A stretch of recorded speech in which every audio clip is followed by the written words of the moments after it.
Well, it's called the Oscars of Science. The Breakthrough Prize is a $3 million U.S. award given to the world's top people working in fundamental sciences. And this past weekend, Toronto's very own Dr. Daniel Drucker was one of 5 researchers jointly awarded the money for his work on ushering in a new era of GLP-1 medicines for cardio-metabolic disorders. Joining us live now to talk about the award is Dr. Drucker. Dr. Drucker, first of all, congratulations on this incredible award. I'm curious to know, $3 million, is that considered a lot of money in the science world to be awarded this much? Yeah, the $3 million divided by the 5 scientists is, I think, the top award in science. So no one would overlook the importance of the award monetarily, for sure. Mm-hmm. And I understand that you started your research in the 1980s in Boston, studying genetic sequencing, and you were kind of given this task of working on the glucagon-1 or the GLP-1 hormone. Did you ever think that it would lead to companies or drugs like Ozempic, what is it called, Mounjaro, Wegovy, using it for diabetes and obesity? So we had a view that it could be useful for diabetes. The initial discoveries were stimulation of insulin secretion. But what we see today, the weight loss, the heart disease, kidney disease, obstructive sleep apnea, liver disease, arthritis, none of us really could have anticipated the breadth of the impact that we see today. Mm-hmm. And talk about why, going back to the award, it's so special that this award is awarded by other scientists.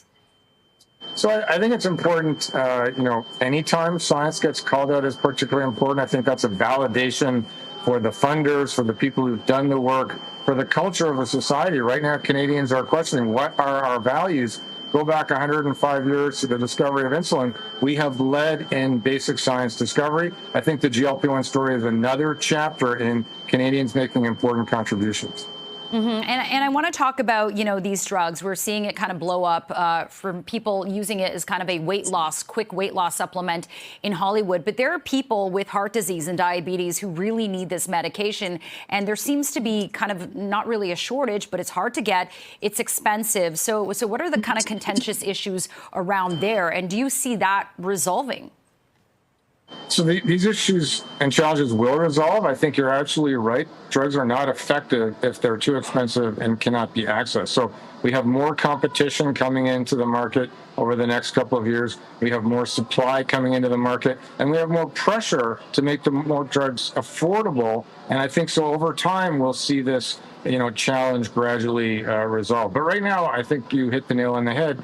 We need to do a better job in making the drugs available to people who really need them. Mm-hmm. Yeah, and it's interesting because you point out that, there hasn't really been healthy people tested who use this drug for weight loss and the side effects of it. But we know that one of the side effects is that it can cause people to be nauseous. And even though you guys worked really hard to not get it to the point where you can't function, it's still a side effect. Is that kind of being worked on right now, the whole nauseating part of the drug?